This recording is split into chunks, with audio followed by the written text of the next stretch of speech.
साथियों, जैसा कि आप लोगों का क्लास 11th से सितंबर मंथ का मासिक परीक्षा चल रहा है, तो यह वीडियो आपके लिए काफ़ी महत्वपूर्ण होने वाला है, क्योंकि प्यारे बच्चों म्यूजिक यानी संगीत का जो है ना हम लोग क्लास 11th के लिए पेपर लेकर के आ चुके हैं। और यह बिल्कुल ओरिजिनल पेपर है, 100% आपके एग्जाम में आएगा। आपको जो है ना सारे क्वेश्चन को याद कर लेना है। मैं आपको सब्जेक्टिव ऑब्जेक्टिव दोनों का आंसर इसी वीडियो में बताऊंगा, ठीक है। तो वीडियो काफ़ी महत्वपूर्ण है आपके लिए, बिल्कुल कंटिन्यू देखिए। विषय कोड आपका 318 रहेगा, टाइम 1.5 घंटा का मिलेगा, टोटल 50 नंबर का एग्जाम होगा। तो चलिए बिना देरी करते हम लोग आगे बढ़ेंगे। यहाँ पर आप लोग देखेंगे टोटल 1 से लेकर के 30 तक ऑब्जेक्टिव है। आपको इसमें से मात्र 25 प्रश्नों का जवाब देना है। तो यहाँ पर देखिएगा, सबसे पहला नंबर प्रश्न आपसे पूछा, संगीत में वर्णों की संख्या कितनी है? तो आप याद रखिएगा, संगीत में वर्णों की संख्या टोटल 4 है। ऑप्शन नंबर बी करेक्ट होगा। 2 नंबर क्वेश्चन है, बोला गया कि नाट्य शास्त्र ग्रंथ के लेखक कौन है? तो आप याद रखिएगा 2 नंबर का ऑप्शन बी होगा, भरत, ठीक है। ऑप्शन नंबर बी बिल्कुल 2 नंबर का भी राइट होगा। 3 नंबर प्रश्न है, भारतीय संगीत में कितनी जो ना श्रुतियां हैं? तो आप 3 का याद रखिएगा, ऑप्शन सी होगा टोटल 22। ऑप्शन नंबर सी आप लोग याद कर लीजिएगा। चलिए नेक्स्ट क्वेश्चन की ओर बढ़ते हैं। आप लोग चैनल पे अगर पहली बार है, चैनल को भी सब्सक्राइब कर लीजिए, नोटिफिकेशन को ऑल पे प्रेस कर लीजिए, ताकि नेक्स्ट क्लास वगैरह हम लोग डालेंगे आगे, आपका जो है ना मंथली एग्जाम होगा अक्टूबर 1 पे, उसका हम लोग पेपर डालेंगे, तो आप आराम से देख पाएंगे, ठीक है। चलिए तो हम लोग 4 नंबर क्वेश्चन को देख लेते हैं। बोला जा रहा है तानसेन के गुरु का क्या नाम था? तो 4 नंबर का ऑप्शन नंबर सी नोट कर लीजिएगा, हरिदास। ऑप्शन नंबर 4 का सी नंबर बिल्कुल करेक्ट होगा। 5 की भारतीय संगीत में लय के कितने प्रकार हैं? तो 5 का सी नंबर नोट कर लीजिएगा, टोटल 3 प्रकार हैं। ऑप्शन नंबर सी बिल्कुल ही करेक्ट होगा। 6 नंबर प्रश्न बोला गया कि निम्न में से कौन सा राग कल्याण थाट का है? तो 6 नंबर का ऑप्शन डी नोट कर लिएगा, यमन थाट। ऑप्शन नंबर बिल्कुल ही डी जो है करेक्ट हो जाएगा। नेक्स्ट क्वेश्चन की ओर बढ़ेंगे। तो 7 नंबर प्रश्न आप लोगों से यहाँ पर पूछा गया, और प्रश्न आपसे यहाँ पर बोला गया कि बताइएगा क्रमिक पुस्तक मालिका के लेखक कौन है? तो आपको याद रखना है 7 नंबर का ऑप्शन नंबर सी होगा, पंडित VN Bhatkhande. Option number C जो है बिल्कुल ही करेक्ट होगा। 8 नंबर प्रश्न बोला गया कि निम्नांकित किन स्वरों की एक जोड़ी अचर है? तो आप याद रखिएगा 8 का ऑप्शन सी होगा, सा पा, यानी कि ऑप्शन नंबर सी जो है बिल्कुल ही राइट होगा। अगली क्वेश्चन 9 नंबर बोला जा रहा है कि राग भैरवी में कितने स्वर प्रयुक्त होते हैं? तो 9 नंबर का आप सी नोट कर लीजिएगा, टोटल 7, यानी ऑप्शन नंबर सी जो है बिल्कुल ही करेक्ट होगा। 10 नंबर प्रश्न बोला कि निम्न में से कौन सी गायन शैली चैताल में निबद्ध होती है? तो याद रखिएगा 10 नंबर का भी ऑप्शन नहीं हो जाएगा, यानी कि ध्रुपद होगा। ऑप्शन नंबर आप लोग ए नंबर याद रखिएगा।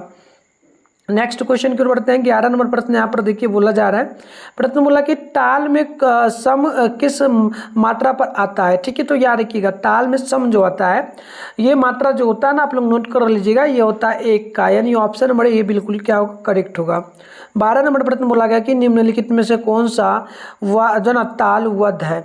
तो आप नोट कर लीजिएगा, यहाँ पर देख लीजिएगा ताल विद्या, ठीक है, ताल विद्या बोला जा रहा है, तो आप नोट कर लीजिएगा, ठीक है। क्या हो जाएगा 12 का ऑप्शन नंबर बिल्कुल ही जो है ना डी हो जाएगा, 12 नंबर है, बी हो जाएगा, यानी कि तबला, ठीक है। ऑप्शन क्या हो जाएगा, बी नंबर बिल्कुल ही करेक्ट होगा। नेक्स्ट क्वेश्चन बोला जा रहा है, how many types of gram are there? यानी कि कहने का 13 नंबर क्वेश्चन बोला कि ग्राम के कितने प्रकार होते हैं? तो आप नोट कर लीजिएगा 13 का बी नंबर करेक्ट होगा, यानी कि टोटल 2। ऑप्शन नंबर बी जो है बिल्कुल ही 13 नंबर का राइट होगा। 14 नंबर प्रश्न बोला गया कि कॉफी ठाट के अंतर्गत आने वाला राग कौन सा है? तो बिल्कुल 14 का ऑप्शन नंबर डी होगा, यानी कि भीम जो ना Bhim Palasi. Option number D जो है बिल्कुल ही राइट होगा। तो प्यारे बच्चों चलिए आपको मैं अभी कंटिन्यू आंसर बताऊंगा, उससे पहले ना इसका सब्जेक्टिव ऑब्जेक्टिव दोनों का आंसर की मैं आपको डाउनलोड करने के लिए सिखा देता हूँ, ताकि गूगल से जाकर के आप लोग डाउनलोड करके अच्छे से लिख पाएंगे। गूगल में आपको जाना है और मिट्टू स्टडी सेंटर सर्च करके डाउनलोड कर लेना। चलिए कैसे डाउनलोड करना मैं आपको फटाफट से सिखा देता हूँ लाइव प्रूफ।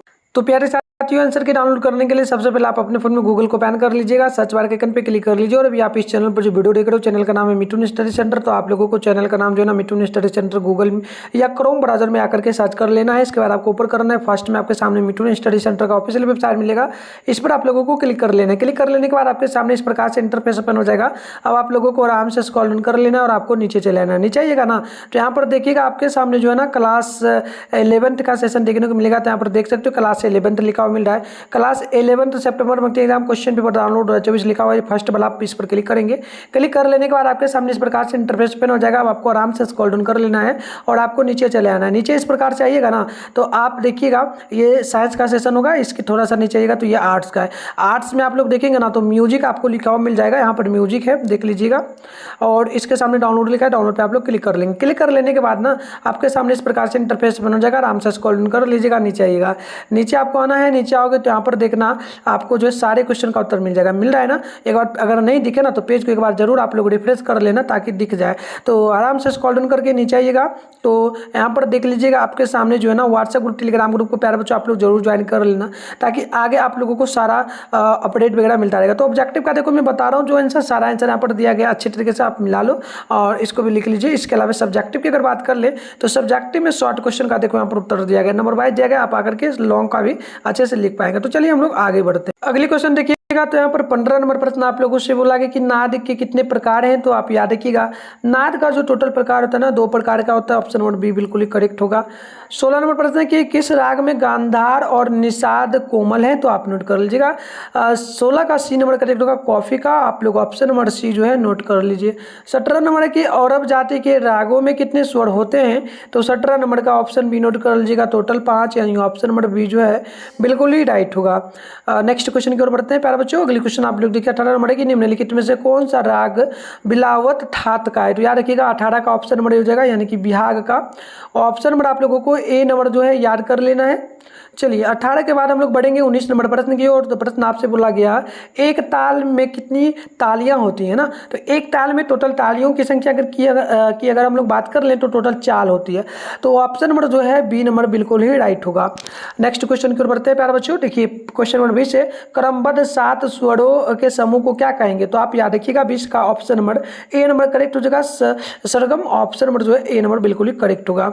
आइए आगे बढ़ते हैं। 21 नंबर प्रश्न आप लोगों से बोला गया कि ताल में कितनी मात्राएं होती हैं, तो 21 का ऑप्शन सी हो जाएगा, टोटल 16, ऑप्शन नंबर सी जो है आप लोगों को याद कर लेना। 22 नंबर प्रश्न है कि निम्न में से कौन जो है ना रात्रिकालीन राग नहीं है, तो बिल्कुल देखिएगा 22 का जो आंसर होगा आप नोट कर लेंगे, ऑप्शन बिल्कुल ही बी नंबर होगा यानी कि यमन का।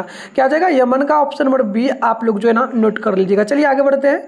नेक्स्ट क्वेश्चन यहाँ पर 23 नंबर बोला जा रहा है। प्रश्न क्या बोला, राग भैरवी का ठाट क्या है, ठीक है, तो 23 का ऑप्शन नंबर बिल्कुल नोट करिएगा, सी नंबर होगा यानी कि भैरव।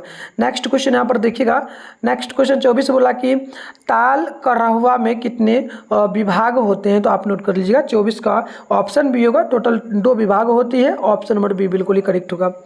25 नंबर प्रश्न बोला कि एक ताल में कितनी तालियां होती हैं, तो आप 25 का नोट करेंगे, ऑप्शन नंबर डी होगा, टोटल 1, यानी कि ऑप्शन नंबर डी जो है बिल्कुल ही करेक्ट होगा।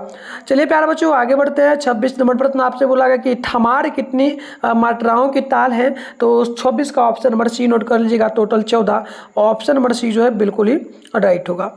नेक्स्ट क्वेश्चन की ओर बढ़ते हैं। 27 नंबर प्रश्न बोला गया कि निम्न में से कौन सा ताल ध्रुवद अंग का है, तो आप याद रखिएगा 27 का ऑप्शन नंबर ए हो जाएगा चौताल का, ऑप्शन नंबर ए आप लोग नोट कर लीजिए। 28 नंबर प्रश्न है कि ताल दादरा में कितने विभाग होते हैं, तो वो 28 का हो जाएगा, ऑप्शन नंबर बी नोट कर लीजिएगा, टोटल 3, यानी कि ऑप्शन नंबर बी जो है 28 का ऑप्शन नंबर बी जो है बिल्कुल ही करेक्ट हो जाएगा। आइए नेक्स्ट क्वेश्चन की ओर बढ़ते हैं। 29 नंबर प्रश्न बोला गया किस ताल में एक ताली और एक खाली है, तो आप याद रखिएगा 29 का ऑप्शन नंबर सी हो जाएगा, यानी कि एक ताल में, ऑप्शन नंबर सी बिल्कुल ही करेक्ट होगा। 30 नंबर प्रश्न है कि किस ताल में 5वीं मात्रा पर खाली है, ठीक है, तो आप नोट कर लीजिएगा 30 का ऑप्शन नंबर सी होगा, यानी कि 3 ताल में। तो इस प्रकार से हमने टोटल 30 ऑब्जेक्टिव का आंसर की देख लिया प्यारे बच्चों। अब आपको सब्जेक्टिव क्वेश्चन की बात कर ले तो हमने आंसर बता दिया कहाँ पर मिलेगा। एक दो क्वेश्चन दिखा देता हूँ, ऐसे एक और वीडियो आएगा, देखो ये आपका जैसे कि दादरा ताल का ठेका दो गुना की लयकारी में लिखे, ठीक है, जो ना लयकारी में लिखे, और 2 नंबर प्रश्न बोला गया कि राग भीम पलासी की पकड़ में लिखे। तो देखो जा करके आप इसका आंसर अच्छे से लिख लो। अगर क्वेश्चन पेपर वगैरह देखना चाहते हो ना तो चैनल को सब्सक्राइब कर लो, तो अच्छी बात है, नहीं क्यों ना करके नोटिफिकेशन कॉल पे प्रेस कर लीजिए। हम नेक्स्ट वीडियो भी जस्ट अपलोड करेंगे, उसमें क्वेश्चन भी अच्छे से दिखा देंगे एंड आंसर भी आपको अच्छे से समझा देंगे, ठीक है। तो चलिए मिलते हैं नेक्स्ट वीडियो में, तब तक के लिए बाय बाय। बट आप लोग कमेंट करना कि आपको यह वीडियो कैसा लगा, ठीक है। तो मिलते हैं नेक्स्ट वीडियो में।